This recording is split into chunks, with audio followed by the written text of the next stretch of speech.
तो दोस्तों, कर्ज एक ऐसी चीज़ है जो इंसान की ज़िंदगी में अगर शामिल हो जाए, तो इंसान का जल्दी से पीछा नहीं छोड़ती। यानी कि जी तो निकलता नहीं और कसर रहती नहीं है, कसर कोई बाकी रहती नहीं। जैसे कि अगर इंसान किसी ने कोई कर्ज लिया है, तो अगर वो उसे टाइम पर नहीं चुका पाता, तो क्या होता है कि एक कर्ज को चुकाने के लिए दूसरा कर्ज लेने की नौबत आ जाती है, जिसके चलते हमेशा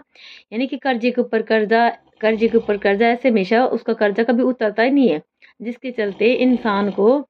कई तरह की परेशानियों का सामना उठाना पड़ता है, साथ ही उसको शारीरिक और मानसिक परेशानी भी उसको भोगनी पड़ती हैं। तो ऐसा क्या करे जिससे कि कर्जे से मुक्ति मिले इंसान को? क्योंकि कहते हैं कि अगर इंसान इस जन्म में अगर कर्जे को नहीं चुका सकता, सॉरी, तो क्या होता है कि बोलते हैं कि अगले जन्म में उसको कर्जे को चुकाने के लिए ज़रूर भी दूसरा जन्म ज़रूर भी लेना पड़ता है। नहीं तो क्या होता है कि ऐसे इंसान के साथ कि जब इंसान इस दुनिया छोड़ के चला जाता है, कर्जे को छोड़ करके यानी कि कर्जा उसके सिर पे रह जाता है, किसी का चुका नहीं पाता कर्जा, तो क्या होता है कि ऐसे इंसान की क्या होता है, पीछे जो बच्चे होते हैं ना, वो औलाद होती है, उनको वो कर्जा चुकाना पड़ता है, यानी कि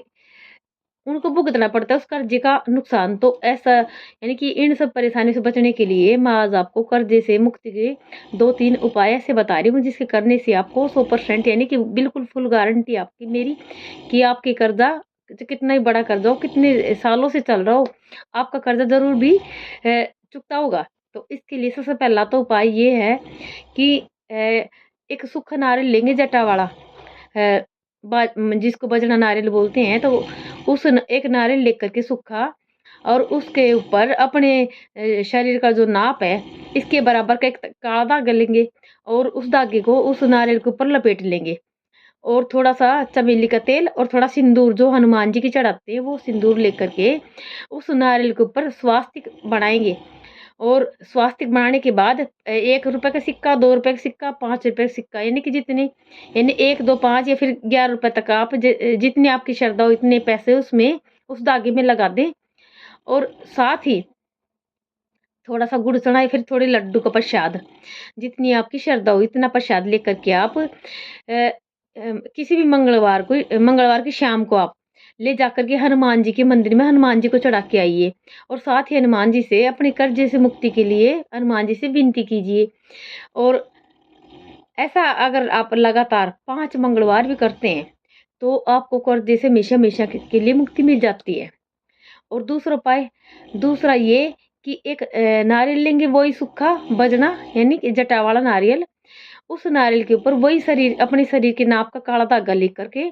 लपेट लेंगे, और शुक्रवार की शाम को करना आपको, शुक्रवार की शाम को ये नारियल लेकर के अपने सिरहाने रख कर के सो जाएँ,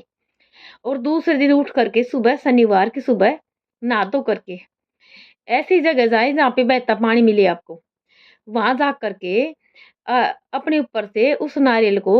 5 या 7 बार एंटी क्लॉकवाइज़ उतार करके मन ही मन प्रार्थना करें भगवान से कि मेरा जो कर्जा है, जितनी दूर ये नारियल पानी में बहता जाएगा, इतनी दूर मेरा कर्जा मेरे से पीछा छूट रहा है मेरे कर्जे से। तो ऐसे भगवान से विनती करें, मन ही मन प्रार्थना करें भगवान से कि मेरा कर्जा खत्म हो जाए। ऐसा करते 5 या 7 बार आप उस नारियल को अपने ऊपर से उतार करके बहते पानी में बहा दें। तो वो नारियल जो होगा, जो जितनी दूर पानी, यानी कि जितनी दूर जाएगा पानी के अंदर बहता हुआ, आपका कर्जा उतनी दूर आपसे इतनी दूर हो जाएगा। और तीसरा ये कि किसी भी सोमवार से आप शुरू कर सकते हैं, जो कृष्ण पक्ष सोमवार या फिर शुक्ल पक्ष सोमवार हो। 1 लोटा जल लेंगे, उस जल के अंदर, लेकिन ध्यान रखें वो लोटा तांबे का नहीं होना चाहिए। स्टील का, पीतल का, फिर कोई भी लोटा ले सकते हैं, तांबे का लोटे को छोड़ करके। उस लोटे के अंदर जल भरेंगे, उसमें थोड़ा गंगा जल मिलाएँगे, थोड़ा कच्चा दूध और एक गुड़ की डली, फिर चीनी, पतासे, मिश्री, कुछ भी ले सकते हैं मीठा। उसमें डाल कर के मीठा, और कहीं भी आपको वट वृक्ष यानी बड़ का पेड़ मिले, उस बड़ के पेड़ में आप लगातार 21 दिन जल चढ़ाते हैं, और जल चढ़ाने के बाद जब आपके 21 दिन पूरे हो जाते हैं, तो 21वें दिन उस वट वृक्ष की जो जड़ है, छोटी-सी जड़ तोड़ करके लेके आए, लेकिन ध्यान रखना उस जड़ को चाकू से नहीं काटना, चाकू या कैंची से नहीं काटना आपको, उसको तोड़ना ही है आपको। चाहे कैसे भी आप तोड़ें, लेकिन चाकू या फिर कैंची ना लगाएँ जड़ को। तो वो जड़ ला करके, छोटी-सी जड़, और अपने घर में ला करके उसको गंगा जल से धोएँ, उसको धूप अगरबत्ती लगाई, दिखाई और उसको लेकर के एक लाल कपड़े में लपेट ले और लपेटने के बाद हमेशा उस जड़ को अपनी जेब में रखें या फिर अपनी तिजोरी में, फिर अपने गले में, जहाँ पे आप अपना धन रखते हैं उस स्थान पर उस जड़ को ला करके रख दें, लाल कपड़े में लपेट करके धूप अगरबत्ती दिखाने के बाद। तो आप देखेंगे कि आपका कर्जा मतलब कि आपका इतनी जल्दी पीछा छोड़ेगा कि आप सोच भी नहीं सकते। आपके साथ इतना बड़ा चमत्कार होगा कि आपको पता भी नहीं लगेगा कि आपका कर्जा कैसे चुक गया। जय माता दी।